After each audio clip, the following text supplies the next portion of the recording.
Mon invité aujourd'hui, c'est Marie-Pierre Vieux, bonjour. Bonjour. Merci d'être avec nous. On va parler de la campagne électorale, forcément. Vous êtes candidate pour le Front de gauche sur la 2e circonscription, seconde même, puisqu'il n'y en a plus de 3e. C'est la nouveauté de ces élections. Avant de voir comment ça se passe sur le terrain pour le Front de gauche et pour vous, je sais que les réunions sont très suivies. On va parler de la présidentielle, de l'actualité. Il y en a, hein. Un mot sur le président candidat qui est devenu candidat président ou inversement.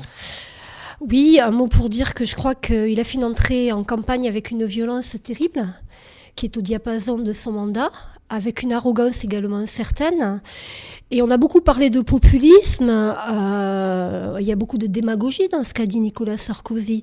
Faut quand même avoir du coffre pour s'incarner président du travail quand on est à l'origine de plus de 100 000 suppressions rien que pour l'emploi industriel. Je ne parle pas des fonctionnaires, on sait ce qu'il en a fait. Je ne parle pas des charters d'étrangers. Donc on a du coffre quand on s'incarne président du travail. Et puis je trouve qu'il a une manière de s'arroger démocrate et de faire appel au référendum populaire, dévoyant toute forme de démocratie, quand on sait que l'un de ses premiers actes en tant que président a été passé outre le non au traité constitutionnel en convoquant le congrès de Versailles et en faisant passer le oui finalement au mépris de toute décision populaire. Je crois qu'il faut en finir avec Sarkozy, je crois qu'il faut en finir avec cette droite qui fait honte à la droite d'ailleurs. Je pense que parmi les gens de droite, il y a des gens très sincères, très républicains. Sarkozy, c'est quelqu'un qui prend des chambres à 20 000 euros la nuit quand il y a des gens aujourd'hui dans ce pays qui vivent avec 600 euros par mois. C'est quelqu'un qui va à l'encontre de tout ce qu'on a bâti collectivement, et donc il est temps de tourner la page, tout simplement. Je pense que Berlusconi, ça a été fait à l'insu de son plein gré en Italie. Nous, on a la chance d'avoir des élections encore dans ce pays, donc faisons-le très tranquillement et vive la gauche. Alors justement, quand Nicolas Sarkozy propose des référendums, donner la parole au peuple, ça fait partie aussi du programme du Front de gauche. Vous n'avez pas la même conception de la parole pour le peuple ?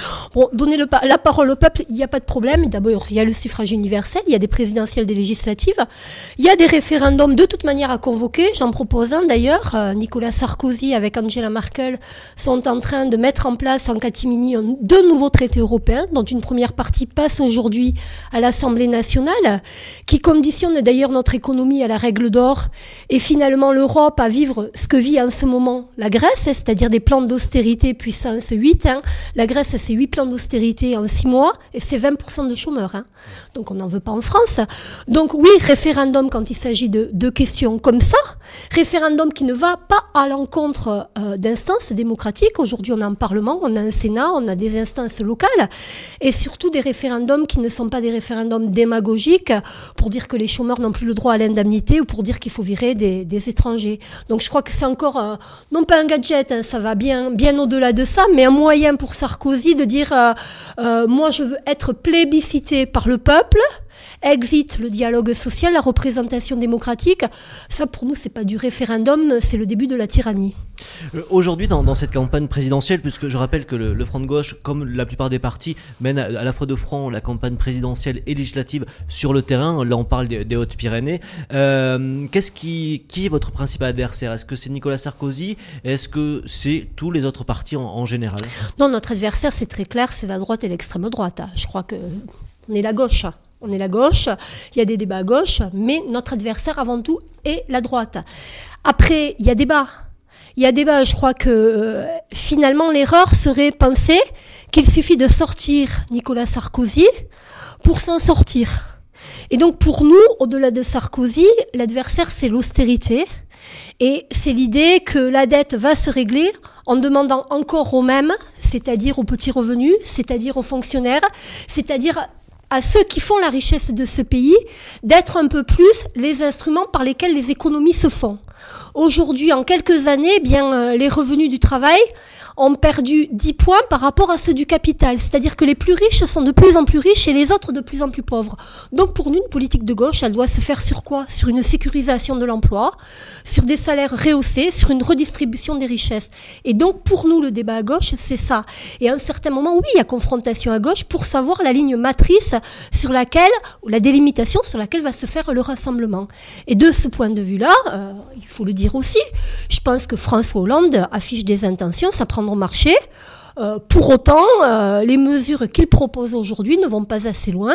Et de ce point de vue-là, Jean-Luc Mélenchon, au premier tour, dès le premier tour, me paraît le meilleur candidat pour une vraie politique de gauche. C'est pour ça que le Front de gauche est candidat pour ce premier tour et qu'il n'y a pas une alliance globale de la gauche dès le premier tour. C'est aussi pour montrer à François Hollande qu'il existe encore des communistes. D'ailleurs, vous êtes la preuve en France. Oui, il existe encore des communistes, il existe encore une gauche bien calée à gauche. C'est-à-dire que le Front de gauche, il y a des socialistes. Moi, j'ai un suppléant, Pierre Montoya. C'est pas parce qu'il n'a plus la carte du PES qu'il est devenu communiste. C'est un authentique socialiste. Il y a des écologistes au Front de gauche. Il y a beaucoup de gens qui n'ont pas de carte, pas d'appartenance politique, mais qui sont dans les manifs contre les retraites, qui sont là sur les services publics pour l'école. Mais je pense surtout que il y a besoin vraiment de faire vivre une gauche héritière d'un socialisme historique, une gauche de redistribution. Moi, je pense que la modernité ne consiste pas à dire faut faire un peu plus de compromis avec ceux qui en ont. La modernité, c'est aussi le partage et la solidarité, tout simplement. Donc voilà, Jean-Luc Mélenchon incarne cette gauche-là, et je pense qu'aujourd'hui, il est entendu, c'est-à-dire qu'il est crédité de presque 10%. On pense véritablement dans ce convoi qu'il les dépassera largement. Pour qu'un président de gauche soit élu le soir du second tour, il faut qu'il ait plus de 50%. Moi, j'en vois deux qui vont amener au pot commun de la gauche, François Hollande et Jean-Luc Mélenchon. Plus Jean-Luc Mélenchon sera plébiscité au premier tour, plus la politique faite par la gauche sera une politique de gauche. Est-ce que justement cet engouement dont vous parlez dans les sondages, vous le retrouvez sur le terrain? Puisque je le disais en introduction, vous êtes candidate également sur la seconde circonscription législative. Pour rappel, ça va de Gavarnie jusqu'au pays du Val-d'Adour, en passant par Lourdes, une partie de Tarbes, le canton de Bordère également. Vous faites beaucoup de réunions publiques, vous êtes présente sur le terrain. Il y a du monde dans ces réunions publiques? Il y a beaucoup de monde. Il y a toujours une frange nouvelle de personnes que l'on ne connaît pas. Et de personnes qui viennent, pourquoi? Parce que vous savez, ces 20 dernières années, les gens n'ont pas vu changer grand-chose. Qu'il y ait des gouvernements de gauche ou qu'il y ait des gouvernements de droite. Bon, avec Sarkozy, on sait qu'on va vers l'irréparable, donc on veut changer. Mais en même temps, dès lors qu'on sait que le danger de Marine Le Pen au second tour est écarté, et je crois qu'il est écarté au moment où on se parle, si on ne parle pas avec démagogie, eh bien on réfléchit à ce qu'on veut. Et il y a des gens qui, pour aller très rapidement, voient de la lumière du côté du Front de gauche. Ils se disent, tiens, Jean-Luc Mélenchon, on l'a entendu parler, et ce gars-là, il est authentique. Il y a quelque chose qui nous redonne de la fierté. On n'a plus la gauche honteuse. À un moment, la gauche, elle avait honte de dire que dans cette société, le CAC 40, il a explosé alors qu'il y a des gens qui sont des petits. La gauche, elle avait honte de dire qu'on ne peut pas vivre avec des minima sociaux. Eh bien, Jean-Luc Mélenchon, il y va très tranquillement. Donc oui, il y a des gens qui sont disponibles aujourd'hui. Et c'est vrai, moi j'ai été à Rabastens vendredi dernier, on était une trentaine, mais il y avait un tiers de personnes que je ne connaissais pas. Au milieu de la neige, on a tenu un meeting départemental avec une bourse du travail qui était bondée, avec plus de 300 personnes, dont un tiers des personnes pour moi étaient inconnues. Et à côté de ça, on a Jean-Luc Mélenchon qui fait des meetings à 8000, 9000 personnes. Et je crois que c'est ça c'est ça une dynamique politique. Depuis 81, je pense qu'il n'y avait rien de neuf à gauche dans ce pays. Et enfin, il se passe quelque chose avec le Front de gauche. Si je dois résumer le Front de gauche en termes d'économie, parce que c'est l'un des grands sujets, notamment la réunion dont vous parliez, il y avait un économiste qui était présent. Est-ce qu'aujourd'hui le Front de gauche, par rapport à l'image qu'on peut avoir du communisme ou de l'extrême gauche d'avant, c'est que oui, il doit y avoir la création de richesses, mais en fait, elle doit être mieux redistribuée. Vous n'êtes pas contre le grand patronat parce que des patrons, ça crée aussi de l'emploi et de la richesse pour un pays. Mais vous savez, d'abord, le Front de gauche n'est pas l'extrême gauche. Le Front de gauche, c'est la gauche. Voilà. Et je pense que majoritairement des socialistes peuvent se retrouver dans le front de gauche. Ensuite, je crois qu'il n'y a pas de honte à dire qu'aujourd'hui, enfin voilà, il y a 8 jours de cela, on est des grandes entreprises qui ont affiché des profits colossaux pour cette année. Alors même qu'on nous explique aujourd'hui qu'on ne peut plus repartir à la retraite à 60 ans. Alors même qu'on nous explique que dans la fonction publique, les départs en retraite ne seront pas remplacés. Je pense qu'il n'y a pas extrémisme à dire qu'on peut créer de la richesse différemment. Je prends un exemple. J'ai dit tout à l'heure que Sarkozy a supprimé 100 000 emplois industriels. 100 000 emplois industriels, ça équivaut à 2 milliards pour la sécurité sociale. Bien, vous voyez, plutôt que nous demander à nous de faire des économies, créer de l'emploi, ça pourrait donner à l'assurance maladie, ça pourrait donner à la Sécu. Et je crois que c'est là-dessus qu'il faut faire campagne.